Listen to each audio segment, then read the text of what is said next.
आज के क्लास में हम लोग शुरू करने जा रहे हैं अपने क्लास 6 के ज्योग्राफी में अपना सबसे लास्ट चैप्टर नंबर 8। चैप्टर का नाम है India, climate, vegetation and wild life. ये हमारे क्लास 6 के ज्योग्राफी के अंदर सबसे लास्ट चैप्टर होने वाला है, चैप्टर नंबर 8। इसके पहले हम लोगों ने अपने 7 अलग अलग प्रकार के चैप्टर्स को डिस्कस कर रखा है। चैप्टर नंबर 1, 2, 3, 4, 5, 6 और 7 तक हम लोग डिस्कस कर चुके हैं। आज की क्लास में हम लोग अपने इस चैप्टर के मतलब इस ज्योग्राफी के अंदर सबसे लास्ट चैप्टर को डिस्कस करेंगे। चैप्टर का नाम है India, climate, climate, vegetation and wild life. यानी कि चैप्टर में हम लोगों को 3 चीज़ों के बारे में पढ़ना है। इंडिया के क्लाइमेट के बारे में, इंडिया के वेजिटेशन का मतलब होगा कि इंडिया में पेड़ पौधे किस प्रकार के पाए जाते हैं, और लास्ट इंडिया के अंदर वाइल्ड लाइफ यानी कि इंडिया के अंदर जंगली जानवर किस प्रकार के पाए जाते हैं, क्या उनका कंडीशन है, किस प्रकार से वो लोग अपना लाइफ को जीते हैं, सब कुछ हम लोग अपने इस चैप्टर के अंदर डिस्कस करेंगे। तो 3 चीज़ों के बारे में हम लोगों को मेनली डिस्कस करना है अपने इस चैप्टर के अंदर, इंडिया के क्लाइमेट, इंडिया के वेजिटेशन और इंडिया के वाइल्ड लाइफ। तो क्लाइमेट का सिंपल सा मतलब हो गया कि यहाँ पे बरसात कितना होता है, ठंडा कितना पड़ता है, गर्मी कितना पड़ता है। फिर से वेजिटेशन का मतलब हो गया कि यहाँ का पेड़ पौधा का क्या हाल चाल है, जंगल वगैरह का। फिर उसके बाद हो गया हमारा वाइल्ड लाइफ यानी कि यहाँ पे जानवरों का क्या हाल चाल है। ये सब कुछ हम लोग डिस्कस करेंगे अपने इस चैप्टर के अंदर। आइए शुरू करते हैं अपना सबसे पहला टॉपिक का नाम है हमारा क्लाइमेट। तो शुरू करते हैं हम लोग अपना सबसे पहला टॉपिक क्लाइमेट। क्लाइमेट में लिखा हुआ है पहले क्लाइमेट का डेफिनेशन क्या है, देखो। The climate is about the average weather condition which have been measured over many years. मतलब क्लाइमेट जो है किसी भी जगह का लंबे समय तक रहने वाला कंडीशन को हम लोग कहते हैं क्लाइमेट। फॉर एग्जाम्पल आपको यदि मैं बताऊं, जैसे एंटार्क्टिका ऐसा जगह है जो कि हमेशा ठंडा रहता है, तो आप क्या बोलोगे वहां का क्लाइमेट कैसा है, कोल्ड क्लाइमेट यानी कि ठंडा क्लाइमेट है वहां का। उसी तरीके से आप बात करोगे सहारा डेजर्ट के बारे में। सहारा डेजर्ट कहाँ पड़ता है, अफ्रीका में पड़ता है। तो वहाँ का आप बोलोगे क्लाइमेट क्या है, तो वहाँ का क्लाइमेट कैसा है, हॉट क्लाइमेट है यानी कि वहाँ पे गर्मी पड़ता है। तो क्लाइमेट का डेफिनेशन तो ये हो गया, लेकिन इसको समझना ज़्यादा जरूरी है। क्लाइमेट का सिंपल सा मतलब होता है कि किसी एक जगह पर लंबे समय तक कैसा माहौल रहता है, कैसा टेम्परेचर वहाँ पे रहता है, उसी को हम लोग कह देते हैं क्लाइमेट। जैसे एंटार्क्टिका में लंबे समय तक ठंडा रहता है तो वो हो गया हमारा कोल्ड क्लाइमेट। सहारा डेजर्ट में लंबे समय तक गर्मी रहता है तो वो हो गया वहाँ का हॉट क्लाइमेट। समझ में आ रही है बात। तो क्लाइमेट का मतलब यही होता है कि किसी एक जगह का लंबे समय तक किस प्रकार का माहौल बना रहता है वहां पे, उसी को हम लोग कहते हैं क्लाइमेट। आगे the climate of a place is affected by its location, altitude, relief and distance from the sea. यानी कि किसी भी जगह का जो क्लाइमेट है वो 2-3 बातों पर डिपेंड करता है। उसके लोकेशन पे कि आखिर वो जगह कहाँ पे है, उसके एल्टीट्यूड का मतलब होता है कि वो कितना हाइट पे वो जगह है, सी लेवल से कितना ऊंचाई पे है। रिलीफ का मतलब हो गया कि वहाँ का ओवरऑल आसपास का सराउंडिंग कैसा है। एंड डिस्टेंस फ्रॉम दी सी, और वो जगह समुद्र से कितना दूर है। यानी कि लोकेशन, एल्टीट्यूड, रिलीफ और डिस्टेंस फ्रॉम दी सी यानी कि समुद्र से वो जगह कितना दूरी पे है। ये इन 4 बातों पे डिपेंड करता है कि किसी भी जगह का जो क्लाइमेट है वो कैसा होगा। ठीक ना, वहाँ का क्लाइमेट ठंडा वाला होगा या फिर वहाँ का क्लाइमेट गर्मी वाला होगा, इसी बातों पे डिपेंड करता है, इन्हीं 4 बातों पे डिपेंड करता है। आगे we experience regional differences in the climate of India. लेकिन यदि हम लोग बात करें इंडिया के क्लाइमेट का, तो इंडिया का क्लाइमेट थोड़ा सा अजीब है। कैसे अजीब है इंडिया का क्लाइमेट? इंडिया का क्लाइमेट ऐसा अजीब है कि इंडिया में कहीं पर एक टाइम पे गर्मी पड़ता है तो कहीं पर एक टाइम पे जाड़ा भी पड़ता है। यानी कि इंडिया का जो क्लाइमेट है वो ना ही बहुत ज़्यादा गर्म वाला है और इंडिया का क्लाइमेट ना ही बहुत ज़्यादा ठंडा वाला है। यहाँ का क्लाइमेट मॉडरेट कहलाता है। मॉडरेट का मतलब हो गया कि यहाँ पे कुछ समय ठंडा भी रहता है, कुछ समय पे गर्मी भी रहता है। तो इंडिया का जो क्लाइमेट है वो ओवरऑल एक तरीके से मॉडरेट है, मतलब ना ही यहाँ पे बहुत ज़्यादा गर्मी पड़ता है ना ही बहुत ज़्यादा ठंडा पड़ता है। आगे जैसे यहाँ पे एग्जाम्पल भी दिया गया, जैसे Jaisalmer and Bikaner in the desert of Rajasthan are very hot. India के अंदर एक स्टेट है, बहुत ही खूबसूरत सा स्टेट है राजस्थान। राजस्थान के अंदर जो 2 जगह है, एक जैसलमेर और दूसरा बीकानेर। जैसलमेर और बीकानेर में गर्मी खूब पड़ता है, खूब ज़्यादा पड़ता है। उसी प्रकार से Dras and Kargil in Jammu Kashmir are very cold. वही हमारे इंडिया में एक और स्टेट है जिसका नाम है जम्मू एंड कश्मीर। इसके बारे में जब हम लोग बात करें तो यहाँ पे द्रास और कारगिल बहुत ठंडा वाला जगह है। मतलब इंडिया के अंदर ही दोनों चीज़ है, राजस्थान और जम्मू कश्मीर, लेकिन राजस्थान के अंदर जैसलमेर और बीकानेर में गर्मी खूब पड़ रहा है, वही जम्मू एंड कश्मीर में द्रास और कारगिल में ठंडा बहुत पड़ रहा है। जबकि दोनों जगह है कहाँ पे, हमारे इंडिया ही के अंदर है, लेकिन किसी जगह पे गर्मी बहुत पड़ रहा है तो किसी जगह पर ठंडा बहुत पड़ जा रहा है। तो इसीलिए हमने कहा कि इंडिया का क्लाइमेट बिल्कुल अजीब है। यहाँ पे किसी एक जगह पर गर्मी पड़ता हुआ दिखेगा आपको, किसी एक जगह पर ठंडा आपको दिख जाएगा। तो यहाँ का क्लाइमेट बहुत अजीब है। आगे, coastal places like Mumbai and Kolkata. Coastal places का मतलब हो गया वो जगह या फिर वो स्टेट जो कि समुद्र के बगल में पड़ता है। तो मुंबई हो गया हमारा, कोलकाता हो गया, तो ये सारे जो जगह हैं, जो शहर है, ये समुद्र के बगल में पड़ता है, इसीलिए हम लोग इसको कहते हैं कोस्टल प्लेसेस। तो coastal places like Mumbai and Kolkata experience moderate climate, neither too hot nor too cold. यानी कि जो जगह समुद्र के बगल में पड़ता है, फॉर एग्जाम्पल मुंबई हो गया, कोलकाता हो गया, चूंकि ये सब जगह जो है वो समुद्र के बगल में है, तो यहाँ पे ना ही बहुत ज़्यादा गर्मी पड़ता है और ना ही बहुत ज़्यादा ठंडा पड़ता है। तो यहाँ का क्लाइमेट फिर कैसा है, यहाँ का क्लाइमेट मॉडरेट है। मॉडरेट का मतलब ये होता है ना ही बहुत ज़्यादा गर्मी पड़ना और ना ही बहुत ज़्यादा ठंडा पड़ना। तो मॉडरेट क्लाइमेट यहाँ का रहता है, मतलब ठीक ठाक रहता है। आगे, उसके बाद है हमारा मौसनराम।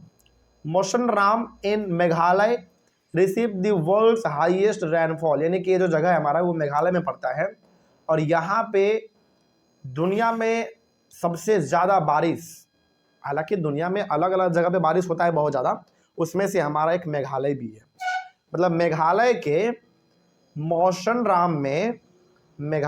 मौसनराम में बारिश खूब पड़ता है, बारिश बहुत ज़्यादा यहाँ पे होता है और इतना ज़्यादा होता है कि इसको वर्ल्ड में रिकॉर्ड किया गया है। मतलब पूरी दुनिया में बहुत सारे ऐसे जगह जहाँ पे बारिश बहुत ज़ोर से होते हैं, उसमें से हमारा एक मेघालय भी है जो कि इंडिया के अंदर पड़ता है।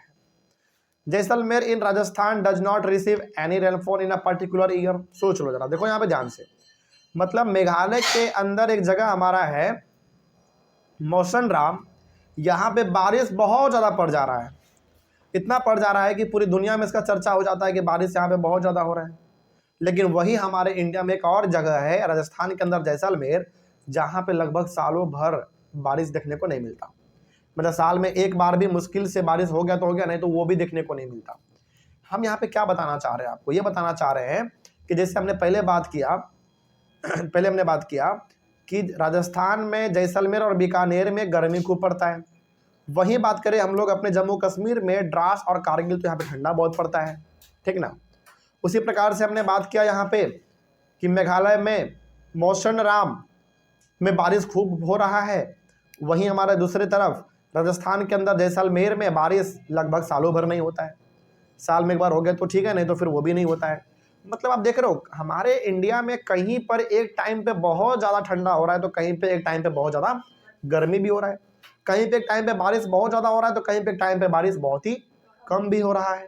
तो ये इंडिया का क्लाइमेट है, इसीलिए हम लोग कहते हैं कि इंडिया का जो क्लाइमेट है वो ना ही बहुत ज़्यादा गर्मी वाला है ना ही ठंडा वाला है, मॉडरेट है, बीच का है, ठीक ठाक है।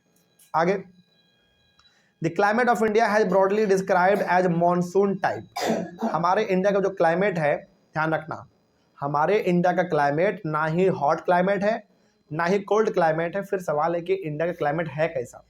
इंडिया का क्लाइमेट है मॉनसून टाइप। मॉनसून टाइप का मतलब हो गया कि इंडिया में ज़्यादातर टाइम आपको बारिश देखने को मिलता है।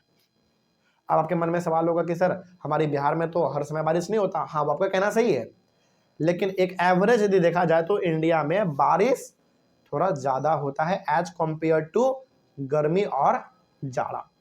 यानी कि गर्मी और जाड़ा से ज़्यादा इंडिया में कुछ यदि दिखता है हम लोगों को तो वो क्या दिखता है, बारिश दिखता है। इसीलिए हम लोग कह देते हैं कि इंडिया का जो क्लाइमेट है वो कैसा है, मॉनसून के जैसा है। कैसा है, मॉनसून, यानी कि यहाँ पे बारिश थोड़ा ज़्यादा होता है, ठीक है। तो मॉनसून टाइप है इंडिया का क्लाइमेट। आगे, monsoon is taken from the Arabic word मौसीम। जो भैया मॉनसून देखते हैं आप, मॉनसून हम लोग इंग्लिश में बोलते हैं, लेकिन जो मॉनसून वर्ड है इसको एक अरेबिक वर्ड से लिया गया। अरेबिक वर्ड जैसे होता है ना, हमारा हिंदी वर्ड होता है, इंग्लिश वर्ड होता है, गुजराती होता है, मराठी वर्ड होता है, उसी तरीके से अरेबिक वर्ड है। तो मॉनसून जो है वो एक अरेबिक वर्ड से लिया गया है, मौसिम।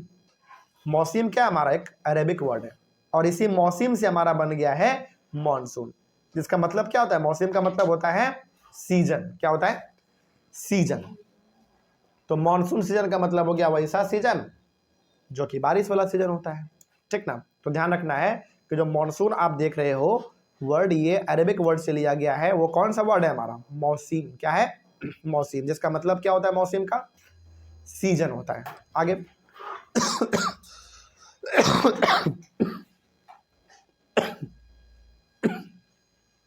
Sorry, next, due to India's location in the tropical region, most of the rain is brought by monsoon winds. मतलब इंडिया का जो लोकेशन है ना, वर्ल्ड मैप में इंडिया का जो लोकेशन है वो ठीक ठाक जगह पे है, जिसके वजह से यहाँ पे जो बारिश होता है वो बारिश होता है मॉनसून विंड के वजह से। मतलब वो हवा, जो हवा बहता तो है लेकिन अपने साथ साथ वो हवा बादल को भी लेके चलता है। तो वो हवा जब इंडिया की ओर आता है तो इंडिया में कर देता है वो बारिश। इंडिया में इसीलिए बारिश ज्यादा देखने को मिलता है। आगे, good monsoon means adequate rain and a bountiful crop. अब देखो, मॉनसून भी दो प्रकार का होता है। मॉनसून का मतलब बारिश भी दो प्रकार का होता है। एक मॉनसून यानी कि एक बारिश होता है जिसको हम लोग कहते हैं गुड मॉनसून। गुड मॉनसून का मतलब हो गया कि अच्छा बारिश, और गुड मॉनसून का मतलब हो गया कि पानी अच्छा खासा आएगा बारिश के रूप में, और फसल उस समय क्या होगा, अच्छा होगा। और एक होता है बैड मॉनसून। बैड मॉनसून का मतलब हो गया कि बारिश बहुत, या तो बहुत ज़्यादा हो गया, नहीं तो फिर बिल्कुल भी नहीं हुआ, ठीक है, वो हो गया हमारा बैड मॉनसून। और उस समय बताओ क्या फसल अच्छा होगा या खराब होगा, खराब होगा। तो इस समय इसको हम लोग कह देते हैं बैड मॉनसून। तो गुड मॉनसून का मतलब हो गया कि बारिश भी ठीक ठाक होगा और फसल भी हमारा अच्छा होगा। और बैड मॉनसून का मतलब होगा कि बारिश या तो बहुत ज़्यादा हो जाएगा या फिर बहुत कम हो जाएगा, और फसल भी हमारा क्या हो जाएगा, खराब हो जाएगा एक तरीके से। इसीलिए हम लोग इसको कह देते हैं बैड मॉनसून। आगे, agriculture in India is dependent on rain. देखो, हमारे इंडिया में आज भी ऐसे बहुत सारे लोग हैं जो कि मॉनसून के ऊपर डिपेंड रहते हैं कि भाई बारिश होगा तो हमारे खेत को पानी मिलेगा, बारिश नहीं होगा तो खेत को पानी नहीं मिलेगा। लेकिन इंडिया में आज जो है खेती मॉनसून पर डिपेंड होकर हम लोग नहीं करते हैं। हम लोग आज क्या करते हैं, नदी से पानी, उसमें मोटर लगाते हैं, नदी से पानी दे देते हैं अपने खेतों में, उसके बाद फिर तालाब से पानी दे देते हैं, कुएं से पानी दे देते हैं, बोरिंग होता है, बोरिंग से हम लोग पानी दे देते हैं अपने खेतों में, है कि नहीं। मतलब पहले के टाइम पे लोग जो है अपने खेतों में पानी डालने के लिए किस पे डिपेंड रहते थे, मॉनसून पे, बारिश पे, कि भाई बारिश होगा तो खेत को पानी अपने आप मिल जाएगा, बारिश नहीं होगा तो खेत को पानी फिर नहीं मिल पाएगा। लेकिन आज के टाइम पे तो कहानी थोड़ा सा बदल गया है कि आज हम लोग मॉनसून पे डिपेंड नहीं रहते हैं। आज हम लोगों को खेतों में पानी डालना होता है तो हम लोग मोटर को स्टार्ट करते हैं, जनरेटर को, और अपने खेतों में पानी को डाल लेते हैं। तो ये हो गया हमारा पहला टॉपिक कंप्लीट, जो कि था हमारा क्लाइमेट के बारे में। समझ में आया बात। चलिए, फिर हमारा होगा वेदर। इसको हम लोग अपने अगले क्लास में करते हैं अपना। ये चीज समझ में आ गया क्लाइमेट क्या होता है। चलिए, फिर हमारा अगला टॉपिक होगा, अपने अगले इस चैप्टर में अगला टॉपिक होगा वेदर के बारे में। इसको हम लोग अपने अगले क्लास में डिस्कस करते हैं। तब तक thank you very much. Next हमारा टॉपिक है वेदर के बारे में। पिछले क्लास में हमने डिस्कस करा था क्लाइमेट के बारे में। तो क्या क्लाइमेट आपको समझ में आ गया था। क्लाइमेट में कुछ खास नहीं था, जो कुछ भी था हम लोगों ने डिस्कस करा था। और आज का टॉपिक होगा हमारा वेदर के बारे में। आइए हम लोग समझते हैं वेदर में क्या लिखा हुआ है। वेदर में सबसे पहला जो है वो वेदर का डेफिनेशन लिखा हुआ है। वेदर के बारे में कि the weather is about day to day changes in the atmosphere. मतलब हमारे आसपास जो डेली चेंजेज होते हैं डेली बेसिस पर, उसको हम लोग कह देते हैं वेदर। जैसे बारिश के टाइम पे अचानक धूप होता है, अचानक बारिश हो जाता है, फिर बारिश होते होते अचानक धूप आ जाता है ना। यानी कि डेली बेसिस पे जो हमारा मौसम बदलता रहता है उसको हम लोग वेदर कह देते हैं, ठीक है ना। तो ये हो गया हमारा weather. It includes changes in temperature, rainfall and sunshine etcetera. मतलब डेली बेसिस पर हमारा क्या चेंज होता रहता है, टेम्परेचर चेंज होता रहता है, कभी टेम्परेचर घटता है कभी बढ़ता है डेली बेसिस पर। फिर बारिश भी हमारा डेली चेंज होता रहता है, कभी बारिश कम होता है कभी बारिश ज़्यादा हो जाता है कि नहीं। उसके बाद फिर सनशाइन के बारे में भी बात कर रहा है, यानी कि कभी रोशनी का मतलब कभी सनलाइट ज़्यादा होता है तो कभी सनलाइट अचानक घट भी जाता है। मतलब जो चीज़ हमारा डेली होता है, डेली बेसिस पर होता है, जो चीज़ डेली बदलता हुआ आपको दिखता है, उसको हम लोग कह देते हैं वेदर। ठीक ना। अब आगे, the major seasons recognise in India are. अब इंडिया में कुछ मेजर सीजन है जिसके बारे में हम लोगों को पता भी है और थोड़ा बहुत हम लोग इसके बारे में और कुछ एक्स्ट्रा भी जानेंगे। तो आइए अलग अलग प्रकार के बारे में, सीजन के बारे में हम लोग बात करते हैं। तो जो सबसे पहला हमारा सीजन है वो है हॉट वेदर सीजन, जिसको हम लोग क्या बोलते हैं, समर भी बोलते हैं। यानी कि हॉट वेदर सीजन को और हम लोग किस नाम से जानते हैं, समर के नाम से जानते हैं। तो इसके बारे में ही हम लोगों को डिस्कस करना है, यानी कि गर्मी के बारे में बेसिकली बात करना है कि गर्मी के बारे में क्या लिखा हुआ यहाँ पे है, कुछ नया बात देखा जाए। लिखा हुआ पहला बात, its duration is from March to May. मतलब जो असल गर्मी पड़ता है वो मार्च से लेकर मई के बीच में ही पड़ता है। ठीक ना। हालांकि थोड़ा बहुत गर्मी जून में भी देखने को मिलता है, लेकिन ये बात हो रहा है इंडिया के ओवरऑल एवरेज के बारे में। एवरेज का मतलब हो गया कि ओवरऑल इंडिया के यदि हम लोग बात करें तो मार्च से लेकर मई तक के बीच में जो है वो गर्मी थोड़ा ज़्यादा देखने को मिलता है इंडिया में। आगे, सन रेज मोर और less directly fall in this region. यानी कि हमारा जो ये इंडिया है, यहाँ पे सन रेज जो है कहीं पे थोड़ा ज़्यादा होता है तो कहीं पे जब थोड़ा कम होता है। लेकिन ओवरऑल देखा जाए इंडिया के बारे में जो हम बात करें, ओवरऑल बात करें तो इंडिया में जो गर्मी है वो मार्च से लेकर मई तक के बीच में ही देखने को मिलता है। कहीं पर गर्मी थोड़ा कम होता है तो कहीं पर गर्मी थोड़ा ज़्यादा भी होता है इंडिया के अंदर, लेकिन ओवरऑल बात करें तो मार्च से लेकर मई तक के बीच में इंडिया के अंदर गर्मी रहता है। आगे, टेम्परेचर बिकम्स वेरी हाई। गर्मी के टाइम पे टेम्परेचर क्या रहता है, थोड़ा ज़्यादा रहता है कि नहीं। गर्मी थोड़ा ज़्यादा पड़ता है, हम लोगों को गर्मी का एहसास थोड़ा ज़्यादा होता है। उसके बाद गर्मी के टाइम पे आप लोग एक वर्ड हमेशा सुनते होंगे, लू। लू का मतलब क्या होता है, देखो, hot and dry winds blow during the day are called loo. यानी कि गर्मी के टाइम पे जब गर्मी बहुत ज़्यादा पड़े और गरम गरम हवा भी बहने लगे, उसी को हम लोग कहते हैं लू। हम लोग अपने आम बोलचाल में भी बोलते हैं ना कि बहुत बाहर गर्मी है, लू चल रहा है, बाहर मत जाना, बुखार लग जाएगा, ये हो जाएगा, वो हो जाएगा। इसका मतलब हम लोग ये बोल रहे होते हैं कि बाहर बहुत ही गर्म हवा चल रहा है, बहुत ज़्यादा गर्मी है, तो बाहर नहीं जाना चाहिए, बिल्कुल भी नहीं जाना चाहिए इस प्रकार के माहौल में। तो लू वर्ड भी हम लोगों को गर्मी के टाइम पे बहुत ज़्यादा सुनने को मिलता है। तो ये हो गया हमारा गर्मी के बारे में, हॉट वेदर सीजन के बारे में। अगला है साउथ वेस्ट मानसून सीजन। ये बेसिकली बात किसके बारे में कर रहा है, रेनी सीजन के बारे में बात कर रहा है, बारिश के टाइम के बारे में ये बात कर रहा है। तो इसमें क्या है, देखो, its duration is from June to September. अब आपके मन में सवाल होगा कि सर बारिश का जो महीना है वो जून से लेकर सितंबर के बीच में दिया हुआ है, लेकिन हमारे यहाँ बिहार में जून में तो बहुत गर्मी पड़ता है, बारिश तो होता ही नहीं है। देखो ये बात बिल्कुल सही है, लेकिन हम बात कर रहे हैं किसके बारे में, ओवरऑल पूरे इंडिया के बारे में। यानी कि पूरे इंडिया का यदि एक एवरेज निकाल के देखा जाए तो जो असल जो बरसात का टाइम होता है वो लगभग जून से स्टार्ट होकर सितंबर तक रहता है, वहाँ तक खत्म हो जाता है फिर। तो बारिश के सीज़न के बारे में बात करें इंडिया के अंदर, तो बारिश का जो सीज़न है वो जून से लेकर सितंबर के बीच में इंडिया के अंदर देखने को मिलता है। आगे, the winds blow from Arabian Sea and Bay of Bengal towards the land, they carry moisture with them. अब देखो, हमारे इंडिया के ईस्ट में बे ऑफ बंगाल है और वेस्ट में अरेबियन सी है, तो दोनों तरफ समुद्र है हमारे। यानी कि इंडिया के ईस्ट में इंडिया के ईस्ट में बे ऑफ बंगाल और इंडिया के वेस्ट में अरेबियन सी है। तो दोनों तरफ समुद्र है और दोनों तरफ जो समुद्र है वहां से ठंडा ठंडा हवा हमारे जमीन की ओर यानी कि इंडिया की ओर आता है। तो जब वो ठंडा हवा आता है तो अपने साथ और क्या लेकर आता है, वो बरसात लेकर आता है। ठीक ना। तो वही बात यहाँ पे लिखा हुआ था, when these winds strike the mountain barriers rainfall occurs। और यही सब जब हवा इंडिया के अंदर बड़े बड़े पहाड़ों से टकराता है तो फिर बारिश देखने को मिलता है हम लोगों को, यानी कि बारिश होता है फिर। ठीक है ना। तो ये हो गया हमारा रेनी सीजन के बारे में भी जानकारी कंप्लीट।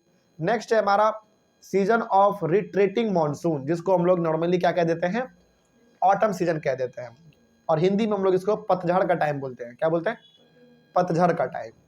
देखो इसमें क्या लिखा हुआ है, its durations are October and नवंबर।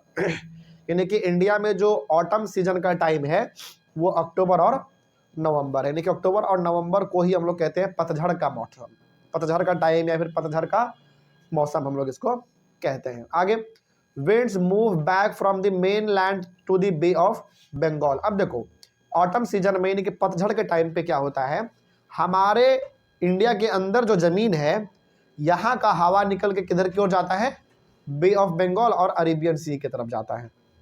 ध्यान से समझने वाली बात यह है आपको कि जो रेनी सीजन था हमारा, रेनी सीजन के टाइम पे अरेबियन सी और बे ऑफ बंगाल से जो ठंडा हवा है वो इंडिया की ओर आता है। लेकिन ऑटम सीजन में क्या होता है, इंडिया से हवा निकल के किधर चला जाता है, ऑटम सीजन में इंडिया से हवा निकल के इंडिया का जो एयर है वो जाता है बे ऑफ बंगाल और अरेबियन सी की तरफ। तो ये थोड़ा सा उल्टा हो जाता है ऑटम सीजन में। आगे, Tamil Nadu and Andhra Pradesh receive rainfall in this season. देखो हमारे इंडिया में दो स्टेट है, तमिलनाडु और आंध्र प्रदेश, वहाँ पे ऑटम सीजन में भी बारिश देखने को मिलता है, ठीक ना, क्योंकि ये दोनों समुद्र के बगल में है, यानी कि समुद्र के बगल में स्टेट पड़ता है, इसीलिए। समझ में आ रही है बात, यानी कि इंडिया के अंदर दो स्टेट है हमारा, तमिलनाडु और आंध्र प्रदेश, इन दोनों जगह पे ऑटम सीजन में भी बारिश देखने को मिलता है। लेकिन जनरली ऑटम सीजन में क्या बारिश होता है, नहीं, लेकिन इन दो स्टेट में बारिश भी देखने को मिलता है हम लोगों को। अगला है कोल्ड वेदर सीजन, जिसको हम लोग विंटर भी बोलते हैं। इसमें क्या लिखा हुआ देखा जाए, इसमें लिखा हुआ है its duration from December to February, यानी कि जो जाड़े का टाइम होता है, विंटर का जो टाइम होता है इंडिया के अंदर, वो नॉर्मली दिसंबर से लेकर फरवरी तक रहता है, ठीक ना। हालांकि किसी किसी स्टेट में जाड़ा जो है वो नवंबर से स्टार्ट हो जाता है ना, किसी किसी स्टेट में मार्च तक भी जाड़ा रहता है। तो वो अलग अलग स्टेट का अपना अलग अलग कहानी हो सकता है, लेकिन ओवरऑल बात करें हम लोग अपने इंडिया के बारे में, एक एवरेज बात करें तो लगभग इंडिया के अंदर जो विंटर है वो दिसंबर से लेकर फरवरी तक होता है, ठीक है। आगे, the sun rays do not fall directly in the region, और जाड़े के टाइम पे डायरेक्टली सनलाइट हम लोगों को नहीं मिलता है, यानी कि जाड़े के टाइम पे मतलब विंटर के टाइम पे तो कई दिन तक सनलाइट दिखता भी नहीं हम लोगों को, है कि नहीं।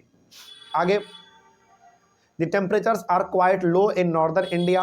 बात करें हम लोग अपने नॉर्दर्न इंडिया का, यानी कि जम्मू कश्मीर हो गया हमारा, लद्दाख हो गया, उत्तराखंड, हिमाचल प्रदेश, इधर का बात करें तो यहाँ पे टेम्परेचर बहुत ही लो हो जाता है। मतलब विंटर टाइम में यहाँ पे तो टेम्परेचर माइनस में चल जाता है, -1 डिग्री, -2 डिग्री, इस प्रकार का टेम्परेचर यहाँ पे घट जाता है हमारे नॉर्थ इंडिया में, क्योंकि नॉर्थ इंडिया में पहाड़ बहुत ज़्यादा है, तो पहाड़ों के ऊपर बर्फ भी इकट्ठा हो जाते हैं, जम जाते हैं। तो ये हो गया हमारा अलग अलग प्रकार के सीजन्स के बारे में कंप्लीट। जो हमारा टॉपिक था वेदर, वो भी हो गया कंप्लीट। क्या समझ में आया सब कुछ? चलिए, नेक्स्ट है हमारा नेचुरल वेजिटेशन। इसको हम लोग अपने अगले वाले क्लास में करेंगे। मिलते हैं हम लोग अपने अगले क्लास में। Thank you very much. Next topic है हमारा नेचुरल वेजिटेशन। इसके बारे में भी डिस्कस करना है। नेचुरल वेजिटेशन का मतलब होता है पेड़ पौधों के बारे में बात करेंगे हम लोग। नेचुरल वेजिटेशन का मतलब क्या हो जाता है? पेड़ पौधे, प्लांट, ट्रीज, फॉरेस्ट, इन प्रकार के चीज़ों के बारे में हम लोग बात करेंगे, और इसी को हम लोग कहते हैं नेचुरल वेजिटेशन। तो क्या लिखा हुआ है इसमें देखा जाए। पहला पॉइंट नेचुरल वेजिटेशन का डेफिनेशन है, इसमें लिखा हुआ है the grasses, shrubs and trees which grow on their own without interference or help from human beings are called natural vegetation. यानी कि ग्रास हो गया, श्रब्स हो गया, ट्रीज हो गए, प्लांट्स हो गए, ये सब चीज जब अपने आप ग्रो हो जाता है बिना किसी इंसान के मदद के, तो इन चीज़ों को हम लोग कह देते हैं नेचुरल वेजिटेशन।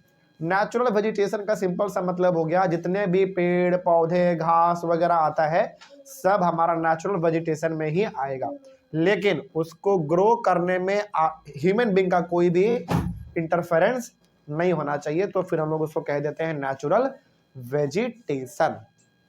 तो कोई यदि आपसे चलते फिरते हुए पूछ ले कि बताओ नेचुरल वेजिटेशन क्या होता है, तो सिंपल से बताना है कि नेचुरल वेजिटेशन का मतलब होता है वो ट्री, प्लांट, ग्रास, ये सब चीज जो अपने आप ग्रो करते हैं, उसको ग्रो करने में ह्यूमन बीइंग का कोई भी रोल नहीं है। इन चीजों को हम लोग कह देते हैं नेचुरल वेजिटेशन, ठीक ना। आगे, अब इसमें श्रब्स क्या है ये हम लोग आगे डिस्कस करेंगे, अभी उसके लिए आपको टेंशन नहीं लेना है। Different types of natural vegetation are dependent on different climatic condition. तो अच्छा चलिए, मेरा सवाल आप लोगों से ये है, जरा अच्छे से सोच के बताइएगा, क्या हर प्रकार का प्लांट हर जगह पे उग सकता है क्या? यानी कि हर प्रकार का प्लांट हर जगह पे आपको उगता हुआ दिख जाएगा क्या? उसका उसको ग्रो कर लोगे किसी भी जगह पे? बिल्कुल भी नहीं। मतलब हर प्रकार का प्लांट हर जगह पर नहीं उग सकता, उसके लिए क्लाइमेट अलग चाहिए, मिट्टी अलग चाहिए। कहने का मतलब यहाँ पे आपको ये बोला जा रहा है कि किसी खास जगह पर किसी खास प्रकार का ही प्लांट केवल ग्रो किया जा सकता है। फॉर एग्जाम्पल, जम्मू कश्मीर में आप जाओगे, वहां पे एप्पल का खेती होता है, एप्पल का, सेब का। लेकिन क्या सेब का खेती हम लोग बिहार में कर सकते हैं? बताइए, नहीं कर सकते। क्यों नहीं कर सकते? क्योंकि यहाँ का क्लाइमेट उसके हिसाब से बिल्कुल भी ठीक नहीं है। ठीक ना? इसका मतलब हुआ कि हर प्रकार का प्लांट हर जगह पर उग नहीं सकता है। उसके लिए क्या चाहिए? वहाँ का सुटेबल क्लाइमेट चाहिए, यानी कि वहाँ का सुटेबल क्लाइमेट, पानी, मिट्टी, हवा, ये सब चीज़ चाहिए। इसीलिए आप देखोगे कि हर प्रकार का प्लांट हर जगह पर आपको नहीं दिखता है, किसी खास जगह पर ही वो केवल दिखेगा। आगे, India has a wide range of natural vegetation.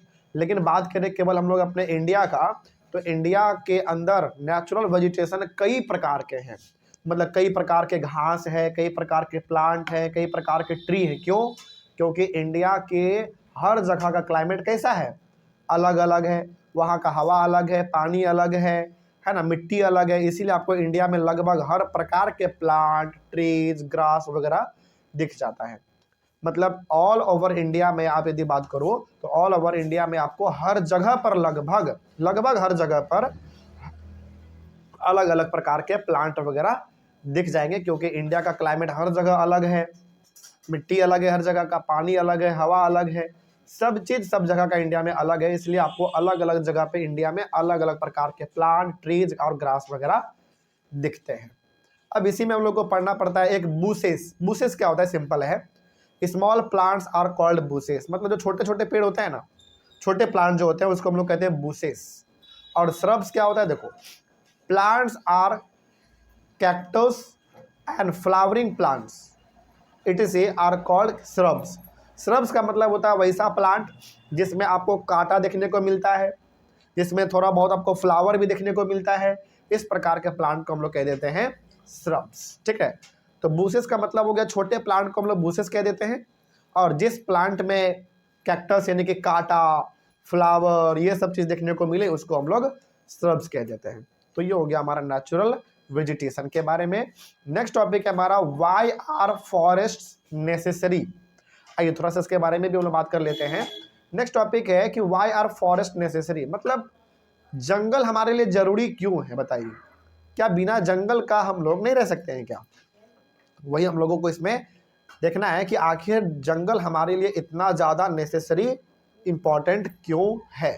देखा जाए तो forest are very useful for us. जंगल जो हमारे लिए बहुत यूजफुल है, बहुत हम लोग उसका यूज करते हैं। किन किन चीज़ों के लिए करते हैं, आइए थोड़ा सा उसके बारे में भी बात किया जाए।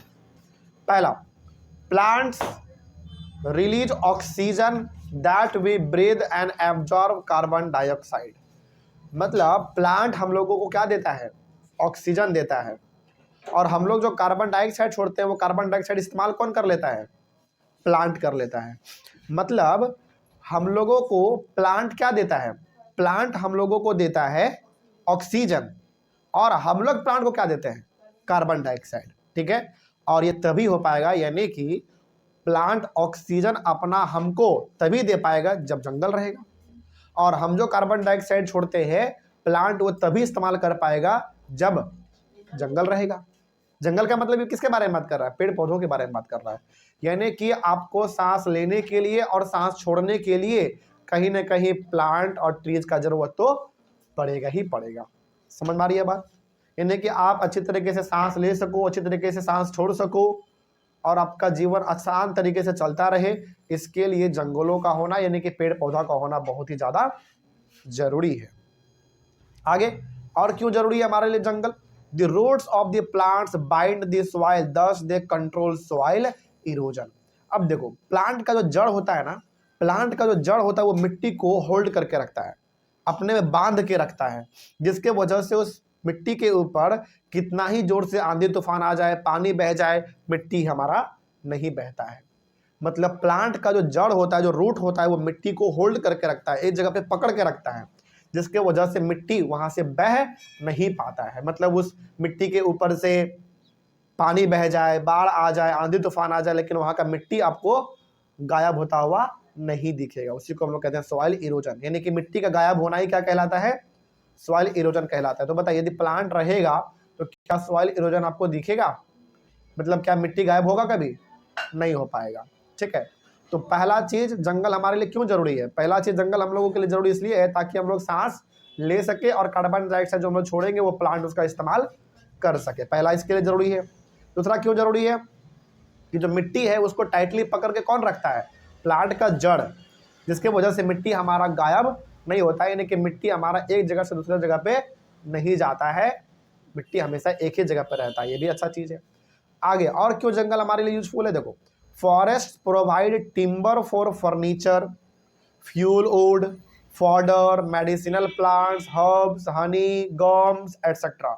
यानी कि जंगलों से हम लोगों को कई प्रकार के अलग अलग चीज भी मिलते हैं। जैसे जंगलों के लकड़ियों से हम लोग क्या करते हैं? फर्नीचर बनाते हैं। फ्यूल वुड यानी कि लकड़ी का इस्तेमाल करते हैं हम लोग जलाने के लिए। फॉडर, जानवरों का जो अनाज होता है, जानवरों के खाने के लिए घास वगैरह भी कहाँ से आते हैं? जंगलों से ही आता है। जंगलों में कई सारे मेडिसिनल प्लांट पाए जाते हैं, आयुर्वेदिक प्लांट, आयुर्वेदिक पौधा है ना, हर्ब्स, छोटे छोटे प्लांट भी पाए जाते हैं, हनी, गम्स, इन प्रकार के चीजें भी जंगलों में देखने को मिलता है। इसी की वजह से आप देखोगे कि जो जंगल में आदिवासी लोग रहते हैं, यानी कि जो जंगलों में आदिवासी लोग रहते हैं, उनका जीवन पूरी तरीके से जंगलों पर ही टिका हुआ रहता है, क्योंकि जंगलों में इतना सब कुछ है। ये लोग जंगलों से इसको इकट्ठा करते हैं, निकालते हैं और मार्केट में जाके बेचते हैं, तो उनको पैसा मिलता है, प्रॉफिट होता है। यानी कि जंगलों के ऊपर कई सारे लोगों का भी घर टिका हुआ है, उसका जीवन चलता है उससे। आगे, forest are the natural habitat of wildlife. और जो जंगल होता है वो घर होता है किसका? जंगली जानवरों का। यानी कि जंगली जानवर जो है वो जंगलों में आसान तरीके से रह सके, इसलिए भी हमारे लिए जंगल क्या है? जरूरी है।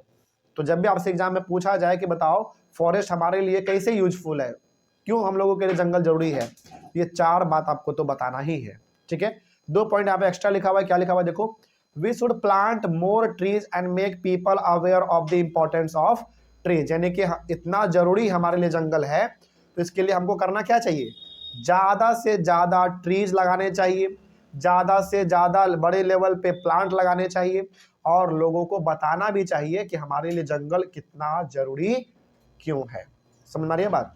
मतलब कि अपने तरफ से बड़े लेवल पे आपको प्लांट, ट्री लगाने हैं, और यहाँ तक कि लोगों को भी बताना है कि प्लांट और ट्री क्यों जरूरी है लगाना, है ना। यदि वो नहीं रहेगा तो क्या हमारा जीवन चल पाएगा अच्छी तरीके से? नहीं चल पाएगा। इसलिए प्लांट लगाना, ट्री लगाना, जंगल को बचाना हमारे लिए बहुत ही ज़्यादा जरूरी हो जाता है। आगे, प्रोग्राम्स लाइक वन महोत्सव। जंगलों को बचाने के लिए, पेड़ पौधों को बचाने के लिए गवर्नमेंट एक फेस्टिवल मनाती है, उसका नाम है Van Mahotsav, to involve more people in making our earth green. Basically Van Mahotsav में क्या होता है? लोग पेड़ पौधे लगाते हैं, ये दिखाते हैं उस दिन कि हम लोग पेड़ पौधों को लगाएंगे, तभी जाकर हमारा जीवन अच्छी तरीके से आगे चलेगा। ठीक ना। मतलब सिंपल सा है कि जंगलों को बचाने के लिए गवर्नमेंट क्या ऑर्गेनाइज करवाती है, मतलब गवर्नमेंट अपने तरफ से क्या प्रोग्राम चलाती है? वन महोत्सव। और वन महोत्सव का मेन जो मोटिव है, जो मेन मुद्दा है, वो यही है कि पेड़ पौधों को बचाया जाए, और सबसे ज्यादा मतलब ज्यादा से ज्यादा पेड़ पौधा लगाया भी जाए, ताकि हम लोगों को ऑक्सीजन का कभी कोई कमी ना हो। ठीक है, तो ये हमारा ये भी टॉपिक कंप्लीट हुआ। नेक्स्ट टॉपिक है हमारा वाइल्ड लाइफ, यानी कि इसमें हम लोग बात करेंगे जानवरों के बारे में, लेकिन अगले वाले क्लास में। तो मिलते हैं हम लोग अपने अगले क्लास में। Thank you very much. Next topic discuss करना है हम लोगों को वाइल्ड लाइफ के बारे में। वाइल्ड लाइफ का मतलब हो गया, हम लोग बात करेंगे जंगली जानवरों के बारे में, यानी कि ऐसे जानवर जो कि जंगलों में रहते हैं, उस प्रकार के जानवर को हम लोग कहते हैं वाइल्ड लाइफ, या फिर वाइल्ड एनिमल भी कहते हैं हम लोग। तो आइए हम लोग बात करते हैं कि आखिर वाइल्ड लाइफ टॉपिक में क्या लिखा हुआ है। सबसे पहला पॉइंट है कि forest are home to a variety of wildlife. देखो, जंगल में रहने वाले कई प्रकार के जानवर हैं, जंगल में कई प्रकार के जानवर रहते हैं। मतलब सिंपल सा है कि जानवर कई प्रकार के हैं जो कि जंगलों में रहते हैं। इसका मतलब आप यहाँ पे भी कह सकते हो कि जो जंगल होता है, यानी कि जो फॉरेस्ट है, वो कई प्रकार के जानवरों के लिए क्या है? वो एक उनके लिए घर है। मतलब सिंपल सा है कि कई सारे जानवर जंगलों में रहते हैं, तो इसके इस हिसाब से जंगल जो है उनका क्या बन गया? एक घर बन गया। आगे, there are thousands of species of animals and a large variety of reptiles, amphibians, mammals, birds and insects which live in the forest. मतलब कई प्रकार के जानवर जो हैं, कई प्रकार के जानवर जंगलों में रहते हैं। उसमें हमारे रेप्टाइल्स भी कई सारे हैं, एम्फीबियंस, मैमल्स, बर्ड्स, इंसेक्ट्स, तो कई प्रकार के जानवर, कई प्रकार के रेप्टाइल्स, एम्फीबियंस, मैमल्स, बर्ड्स, ये सब चीज, इंसेक्ट्स वगैरह जंगलों में रहते हैं। ये tiger is our national animal, ये तो हम लोगों को पता है। टाइगर जो हमारा वो क्या है कि नेशनल एनिमल है हमारे इंडिया का टाइगर। गिर forest in Gujarat is the home of Asiatic Lions. अब देखो लायन भी अलग अलग प्रकार का होता है, समझ रही है बात। तो एशियाटिक लायन जो है, एशियाटिक लायन कहाँ पे पाया जाता है? गुजरात के गिर फॉरेस्ट में। कहाँ पे? गुजरात के गिर फॉरेस्ट में एशियाटिक लायन पाया जाता है। आगे, elephants and one horn rhinoceroses are found in the forest of Assam. Assam के जंगलों का यदि हम लोग बात करें तो असम के जंगलों में पाया जाएगा एलिफेंट और वन हॉर्न राइनोसोरस, यानी कि एक सींग वाला राइनोसोरस जो है वो, और एलिफेंट, ये दोनों प्रकार के जानवर असम के जंगलों में देखने को मिलते हैं। आगे, elephants are also found in Kerala and Karnataka. Kerala में, कर्नाटका में, यहाँ पर भी एलिफेंट पाए जाते हैं। Camels and wild asses are found in Great Indian Desert and the Rann of Kutch. मतलब कैमल हो गया, फिर से वाइल्ड एस हो गया, ये सब चीज, ये प्रकार के जो जानवर हैं वो ग्रेट इंडियन डेजर्ट में पाए जाते हैं और रन ऑफ कच्छ के तरफ इंडिया के अंदर पाया जाता है। मतलब ग्रेट इंडियन डेजर्ट और रन ऑफ कच्छ, ये बेसिकली बात हो रहा है किसके साइड का? राजस्थान के साइड का।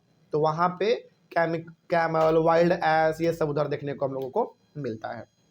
आगे फिर यदि हम लोग बात करें वाइल्ड गॉड्स के बारे में, वाइल्ड गॉड का मतलब हो गया जंगली बकरी। वाइल्ड गॉड्स, स्नो लियोपर्ड्स, यहाँ पे स्नो लियोपर्ड्स एक ही साथ होगा, यहाँ पे कॉमन नहीं होगा, ठीक है। तो स्नो लियोपर्ड्स, फिर से bears etcetera are found in the Himalayan region, यानी कि जो हिमालय का रीजन है, जिधर बड़े बड़े पहाड़ वगैरह हम लोगों को देखने को मिलता है, उधर wild goat, snow leopard, bears, ये सब उधर देखने को मिलता है, पहाड़ी इलाके की तरफ, ठीक है। आगे, animals like monkey, wolf, jackal, nilgai, chital etcetera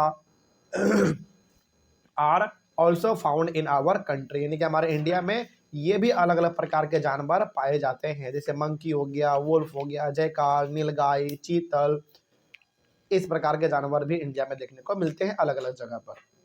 उसके बाद बात करें हम लोग पीकॉक का, तो पीकॉक हमारा नेशनल बर्ड है। इंडिया का नेशनल बर्ड कौन सा है? पीकॉक है। इसके बारे में क्या लिखा हुआ है देखो, there are several bird sanctuaries which have been created to give birds their natural habitat. मतलब इंडिया में कई प्रकार के जगहों पर बर्ड सेंचुरी बना हुआ है। बर्ड सेंचुरी का मतलब होता है वैसा प्लेस जहां पे पक्षियों को बचा के रखा जाता है, उनके देखभाल किए जाते हैं। तो इंडिया में कई सारे जगहों पर बर्ड सेंचुरी बना हुआ है, जहाँ पे पक्षियों को बचाना, उसका देखभाल करना, उसका खाना पीना देखना,